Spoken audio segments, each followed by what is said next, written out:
Hey, how you going? My name's Nat. Let's see what's making news. Today marks 20 years since the Bali Bombings. The terror attacks killed 202 people, including 88 Australians. And today, memorial services are being held in Bali and across Australia.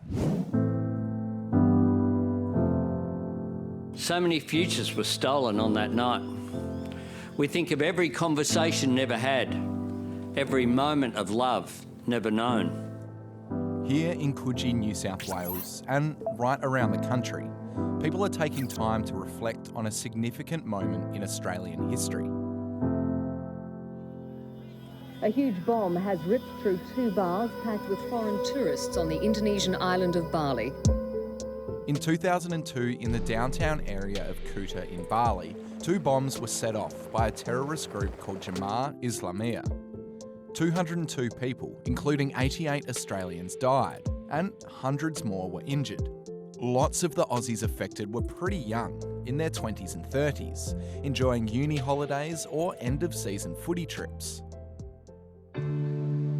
After the attack, security ramped up throughout Bali and Indonesia, and it took a long time for tourists, including Aussies, to return to the country. In the years since, people have gathered on this day to remember those who died and celebrate how people in Australia and Indonesia came together to help and support each other. Through this, some of the great Australian characteristics shone. We can be as tough as tungsten, as resilient when the occasion arises. But gee, we can also be warm and compassionate. Remember that time NASA crashed a rocket into an asteroid millions of kilometres from Earth? NASA's just announced DART was a big success because we now know for sure the impact changed the direction the asteroid was heading in. Now this is a watershed moment for planetary defence and a watershed moment for humanity. The Adelaide 36ers shocked the basketball world when they defeated NBA team the Phoenix Suns in a preseason game recently. Justina caught up with one of the players to find out how it all went down. I'm supposed to meet Nick here, but I don't know where he is. Oh, there he is.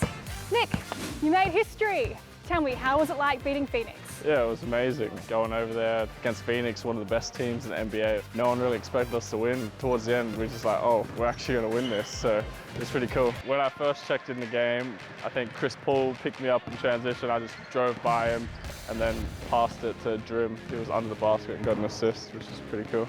So how did you find the reaction back in Australia? Yeah, it was pretty crazy. Like, my phone was blowing up, all messages, like, people couldn't really believe it. Even some of like the NBA guys over there were like tweeting out saying like there's pros everywhere, but it definitely put a stamp on like Australian basketball. Basketball has become really popular in Australia. Why do you think that is?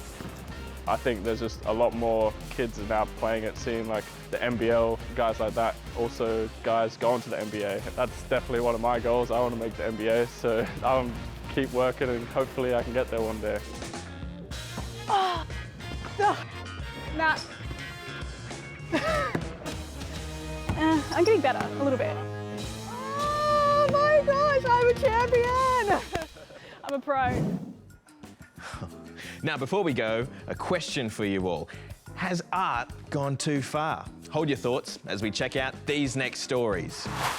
First, to the UK, an artist, Damien Hirst, is busy burning his paintings. He painted 10,000 individual artworks, scanned them up and sold them as NFTs online, but later gave people the choice of either keeping the digital version or swapping them for the physical copy. Well, that was the point when I realised I had to destroy it. To Damien, it just sort of made sense that only one copy could exist. And to the House of Lords for a rather unusual address. Although not alive, I can still create art. This is Ada, spelt A-I-D-A. It's a humanoid robot artist speaking at a parliamentary inquiry into how new tech will affect creative industries. Some people say that technology cannot be used in traditional art practices, but others believe that it can be valuable.